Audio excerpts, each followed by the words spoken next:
ভালো লাগছে, কারণ হচ্ছে ব্র্যান্ড তো ব্র্যান্ডই। আর সবচেয়ে বড় ব্যাপার যেটা সেটা হচ্ছে যে আমাদের এই নর্মালি জন্মদিন, তারপর অ্যানিভার্সারি, এগুলো টুকটাক গিফটগুলো যে আমরা এখান থেকে এখন অবলীলায় নিয়ে ফেলতে পারবো। খুবই এক্সিলেন্ট একটা জিনিস, মানে খুবই ভালো লাগলো আর কি। আমি আড়ং থেকে শপিং করি প্রায় আজকে 7 বছর যাবত। কিছুদিন আগে আমি আড়ং থেকে কেনার জন্য ধানবাটিতে গিয়েছিলাম। তো আজকে আড়ং এখানে সাভারে আউটলেট খোলার কারণে আমার জন্য অনেক সুবিধা হয়েছে। আর আড়ংয়ের প্রতিটা প্রোডাক্টই আমার কাছে খুব ভালো লাগে। এখানে খুব রিজনেবল প্রাইসে অনেক ভালো ভালো জিনিস পাওয়া যায়। সুবিধাটা হলো আমাদের এখান থেকে এখন ঢাকার দিকে যাওয়া লাগবে না, এটা একটা সুবিধা। আর একটা সুবিধা হলো আমার সাভারের মধ্যে অনেক ব্র্যান্ড আছে, কিন্তু ওই ব্র্যান্ডের তুলনায় আড়ংয়ের ব্র্যান্ডের কাপড়গুলো আমার কাছে খুবই ভালো লাগে। আড়ংয়ের এই প্রথম একটি আউটলেট খোলাতে আমরা খুবই সন্তোষ প্রকাশ, এবং এখন আর ঢাকায় যেতে হবে না, যেটা এখন সাভারে পেলাম। যানজট যেভাবে ট্রাফিক থাকে, এর থেকে আমরা দেখলাম যে সাভারে এই আড়ংটা হওয়াতে আমরা অনেকেই খুশি, এবং এই এলাকার সবারই একটা উপকার যে ঢাকায় যেতে হবে না, যেটা এখন আড়ং সাভারে।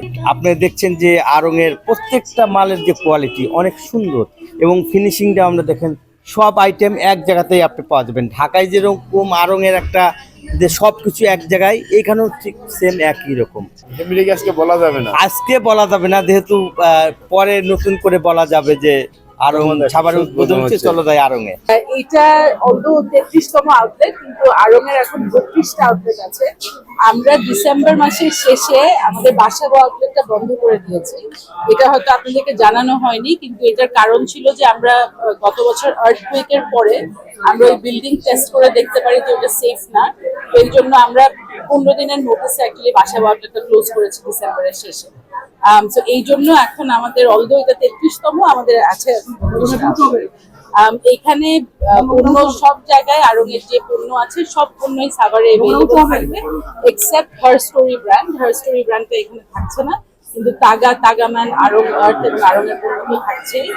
কালেকশন সেমই আছে সব জায়গায়, এবং এটা 11,000 স্কোয়ার ফিটের আউটলেট ঢাকার সাভার নিউ মার্কেটে। তো আমরা আশা করছি এটা খুবই ভাইব্রেন্ট একটা মার্কেট। আমরা আশা করছি আড়ং আসার পর এটা আরো ভাইব্রেন্ট হবে এবং সাভারবাসী মজা পাবে। আমার মনে হচ্ছে সাভারবাসীর জন্য এটা অনেক কনভিনিয়েন্ট হয়েছে, কারণ অলরেডি ওনারা সাভার নিউ মার্কেটে আসেন। এটা বড় একটা মার্কেট, এখানে বিভিন্ন ব্র্যান্ডস আছে, এবং আড়ং আসাতে আমার মনে হয় আরো জমজমাট হয়েছে। ওনাদের জন্য আরো কনভিনিয়েন্ট হবে, কারণ একই জায়গায় ওনারা সবকিছু পাবেন, এবং আড়ং আসাতে আমার মনে হয় ওনাদের আরো নিডস মেট হবে। আড়ং তো আপনারা জানেন খুবই জনপ্রিয় ব্র্যান্ড বাংলাদেশে, এবং আমরা চেষ্টা করি গুণগত মান সবসময় মেনটেন করার, ডিজাইনে নতুনত্ব আনার, এবং কাস্টমারদেরকে যেটা প্রমিস করি ওটা ডেলিভার করার চেষ্টা করি। এই জন্য আমাদের ক্রেতারা আমাদেরকে অসংখ্য রকম ভাড়াও দেন, এবং এই ঈদের সময় সকলকে অনুরোধ করছি আরো খাবার আউটলেটে এসে দেখে যাবেন, যেমন লাগে আজকে। তো এখানে সাভারবাসীর জন্য মেম্বারশিপ অফার আছে, আরো সিআরএম মেম্বার হতে পারবেন আপনারা, একটা সার্ভিস অ্যামাউন্ট পারচেজ করলে সেই অফার আছে। আপনারা হয়তো জানেন যে ঈদের সময় বিভিন্ন কার্ডের অফার থাকে, বিভিন্ন ক্রেডিট কার্ডের অফার এখন আরো চলছে। এটা বিভিন্ন যাদের যে কার্ড আছে তারা নিশ্চয়ই খবর পেয়েছে।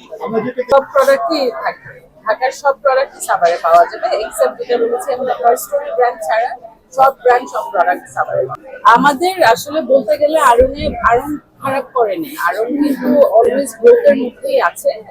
আমাদের 5ই আগস্টের পরেও মোটামুটি আমাদের ভালোই হয়েছে। আড়ং ভালো করেছে, কারণ আমার মনে হয় যে আমরা গুণগত মান ঠিক রাখতে পেরেছি, ভ্যালু ফর মানি প্রোভাইড করতে পেরেছি। আমাদের যে দাম সেটার তুলনায় যে মেটেরিয়াল, কাপড়, কোয়ালিটি, এগুলো আমরা বজায় রাখতে পেরেছি, এবং ক্রেতারা আমাদের জিনিসপত্র কিনেছে।